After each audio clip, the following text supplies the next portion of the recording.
Hello everyone.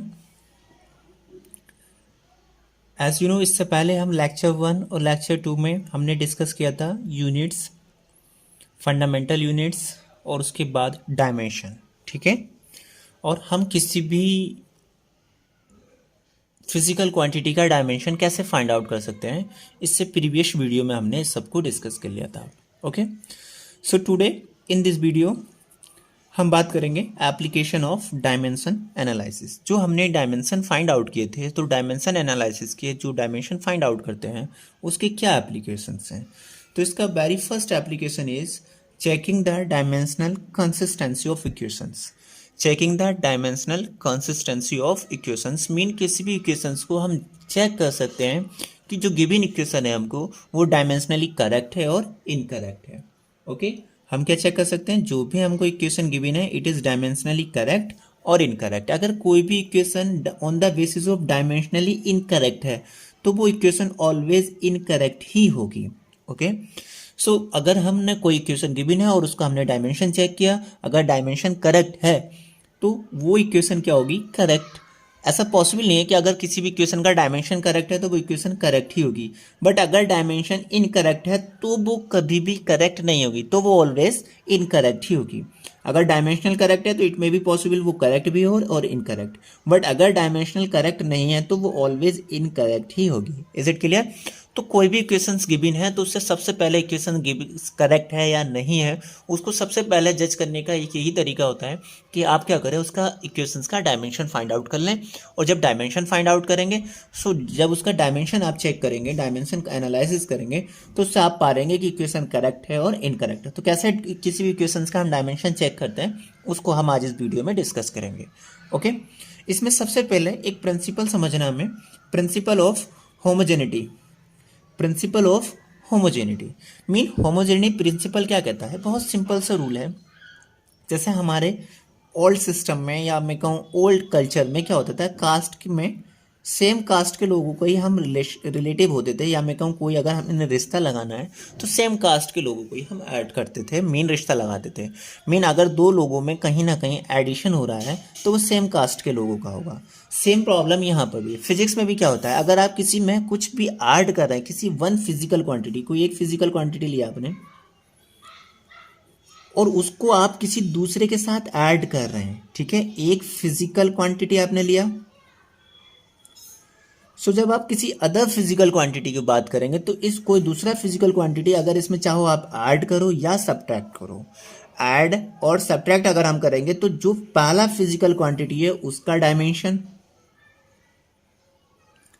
और दूसरा physical quantity, दोनों का डायमेंशन सेम होना चाहिए। दोनों का डायमेंशन क्या होना चाहिए, सेम। मीन हम सेम डायमेंशन, या मैं कहूँ डायमेंशन जिनका सेम होगा उनका यूनिट भी क्या होता है, सेम होता है। तो या तो हम सेम डायमेंशन और सेम यूनिट, एक सा ही यूनिट होना चाहिए और उनका सेम डायमेंशन के फिजिकल क्वांटिटी को ऐड और सब्ट्रैक्ट कर सकते हैं। अगर ऐसा नहीं है तो हम उन फिजिकल क्वांटिटी को ऐड और सब्ट्रैक्ट नहीं कर सकते हैं। This principle is called principal of homogeneity of dimension. Okay, बहुत सिंपल सा रूल है। जैसे अभी मैं आपके पास कहूँ कि मैं कहूँ, सिंपल एग्जांपल बता दूँ, मेरे पास 1 kg मैंगो है और मेरे पास 1 kg कोई चीज़ कंसीडर कर लेते हैं, पोटैटो है। ठीक है, 1 kg मेरे पास क्या है, मैंगो है, और 1 kg मेरे पास पोटैटो है। तो टोटल मेरे पास वेट कितना हो गया, टोटल वेट हो गया मेरे पास 2 kg। या मैं कहूँ मेरे पास टोटल सामान कितना हो जाएगा, तो हर कोई कह देगा कि आपके पास टोटल 2 kg सामान हो गया, ऐसे तो कहेगा। बट अगर मैं कहूँ मेरे पास 1 kg तो मैंगो है और मेरे पास 1 लीटर मिल्क है। अब 1 kg मैंगो है एंड 1 लीटर मिल्क है। अब अगर मैं कहूँ मेरे पास टोटल कितना सामान है, तो कोई ये नहीं कहेगा कि 2 kg हो गया और ऐसा कुछ भी नहीं कहेगा। वो अलग अलग बताएंगे कि आपके पास 1 kg मैंगो है और 1 लीटर मिल्क है। ठीक है, मीन इसको यहाँ पर ऐड कर दिया, यहाँ पर ऐड नहीं कर सकते हैं। मीन आप kg में लीटर को ऐड नहीं कर सकते हैं। या मैं कहूँ जैसे वेलोसिटी होता है, वेलोसिटी का यूनिट क्या होता है, मीटर पर सेकेंड। तो आप वेलोसिटी में डिस्टेंस को ऐड नहीं कर सकते हैं, क्योंकि डिस्टेंस का यूनिट क्या होता है, मीटर। तो जब भी हम किसी भी फिजिकल क्वांटिटी को ऐड और सब्ट्रैक्ट करेंगे तो सेम फिजिकल क्वांटिटी को ऐड और सब्ट्रैक्ट कर सकते हैं। This principle is called homogeneity principle. Okay बच्चों, सो ये प्रिंसिपल क्या हो जाएगा, homogeneity principle. Mean same type के जो फिजिकल क्वांटिटी हैं, या मैं कहूँ जिनका डायमेंशन सेम है या जिनका यूनिट सेम है, उनको हम ऐड और सब्ट्रैक्ट कर सकते हैं, अदरवाइज ऐसा पॉसिबल नहीं है। तो कोई भी इक्वेशंस अगर हमको गिवन है तब हम यही देखेंगे कि उसने जो ऐड किया है वो सेम फिजिकल क्वांटिटी को किए हैं या नहीं किए हैं। ओके, सो एक एग्जांपल कंसीडर करते हैं हम। कोई भी इक्वेशंस का डायमेंशनली कंसिस्टेंसी अगर हम देखेंगे तो सिर्फ यही प्रिंसिपल देखते हैं, principal of homogeneity. Principle of homogeneity mean उनका जो यूनिट है वो होमोजीनियस होना चाहिए, उनमें एक सिमिलर यूनिट्स होने चाहिए। फॉर एग्जाम्पल हम एक इक्वेशन पढ़ते हैं, एक second equation of motion, S is equal to U T plus half A T square. S is equal to U T plus half A T square. बच्चों it is second equation of motion, है ना, it is second equation of motion. अब देखिएगा, इसमें हमने check करना है कि this equation is dimensionally correct और इनकरेक्ट। ये equation on the basis of dimension correct है और इनकरेक्ट है। तो सबसे पहले हम बात कर लेते हैं हाफ ए टी स्क्वायर। देखिए अब 1/2 है, सो 1/2 तो बेटा कांस्टेंट होता है, इसका कोई भी डायमेंशन नहीं होना है। 1/2 तो it is a dimension less constant. इसका ये क्या है, डायमेंशन लेस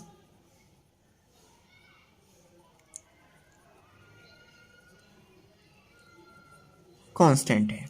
ये तो डायमेंशन लेस कांस्टेंट है, इसका कोई भी डायमेंशन नहीं है। चलिए यूटी का डायमेंशन देख लेते हैं हम। यू क्या है, इनिशियल वेलोसिटी होता है, सो यू का डायमेंशन क्या हो जाएगा, चेक कर लेते हैं। और टी का, तो यू टी का डायमेंशन, किसी भी फिजिकल क्वांटिटी का डायमेंशन लिखते हैं, हमने पहली वीडियो में डिस्कस किया था, bracket cap small square bracket की फॉर्म में लिखेंगे, क्या हो जाएगा, dimension of you into dimension of T. You का यूनिट क्या होता है, मीटर पर सेकेंड। मीटर को डायमेंशन पे एल से डिनोट करते हैं और टाइम को टी से, है ना। मीटर लेंथ हो गया तो लेंथ को एल से डिनोट करते हैं और टी को टाइम से।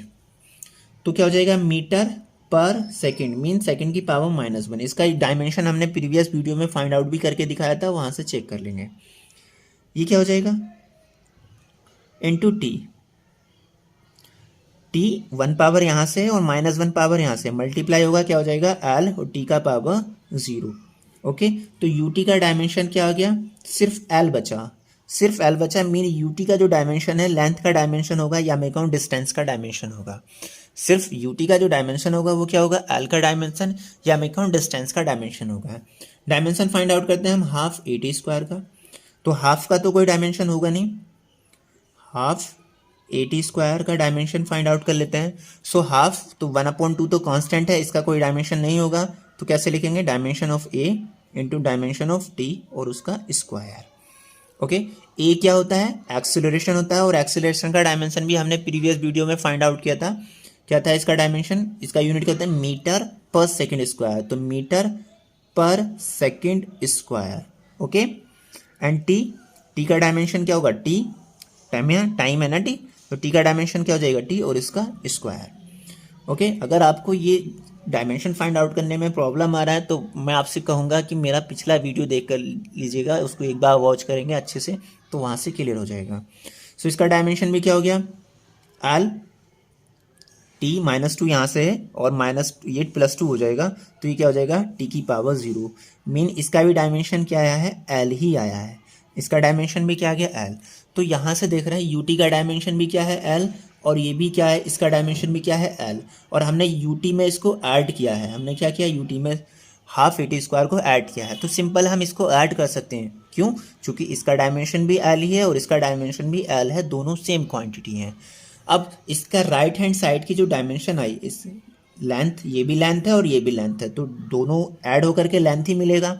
ये भी लेंथ है, ये भी लेंथ है, इसका डायमेंशन भी लेंथ का डायमेंशन है, हाफ ए टी स्क्वायर का डायमेंशन भी लेंथ का डायमेंशन है। तो पहले वाला भी लेंथ है और ये भी लेंथ है, तो दोनों लेंथ हैं, तो लेंथ में लेंथ ऐड करेंगे तो हमको क्या मिलेगा, कोई ना कोई डिस्टेंस लेंथ ही मिलेगा।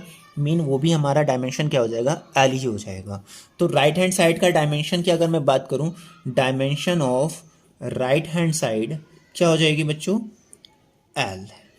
चूंकि ये भी लेंथ है और ये भी लेंथ है तो ऐड करेंगे तो भले ही 1 मीटर एंड 2 मीटर, तो ऐड करेंगे तो टोटल 3 मीटर हो जाएगा, तो यूनिट तो मीटर में ही आएगा ना, तो डायमेंशन क्या हो जाएगा, एल ही रहेगा।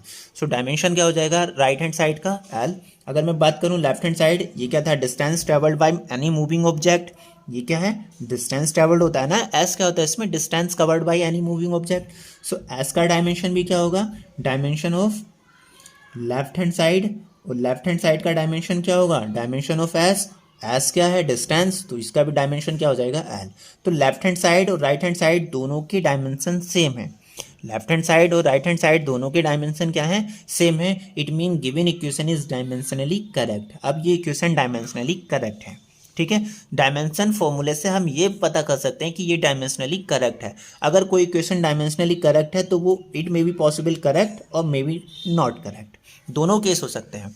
लेकिन अगर कोई इक्वेशन डायमेंशनली इनकरेक्ट है तब वो पॉसिबल ही नहीं है कि वो इक्वेशन करेक्ट होगा, ठीक है। तो ये इक्वेशन डायमेंशनली करेक्ट है।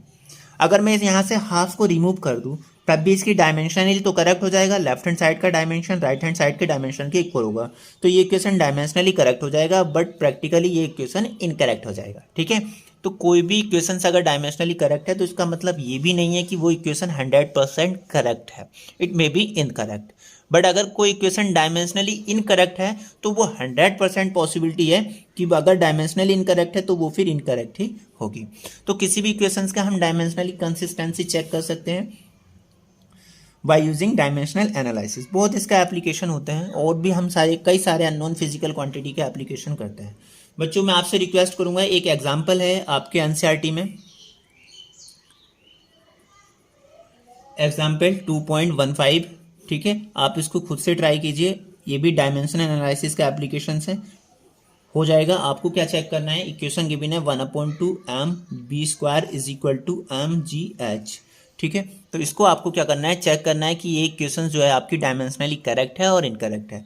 सो m मैथ है, इसका डायमेंशन फाइंड आउट कर लेंगे, v वेलोसिटी होता है, इसका डायमेंशन हमने ऑलरेडी फाइंड आउट किया था, और जो मैंने वर्कशीट आपको दिया था उसमें भी मैंने इसका डायमेंशन फाइंड आउट किए थे। चेक करेंगे आप, लेफ्ट हैंड साइड का डायमेंशन इक्वल आ जाएगा राइट हैंड साइड के डायमेंशन के, so this equation is dimensionally correct. Try करेंगे, हो जाएगा। ओके बच्चों, बाय। आज के लिए सिर्फ इतना ही है, नेक्स्ट पार्ट में हम इसका सेकंड एप्लीकेशन करेंगे। Okay, application of dimension analysis का सेकंड पार्ट हम नेक्स्ट वीडियो में करेंगे। ओके बच्चों, बाय।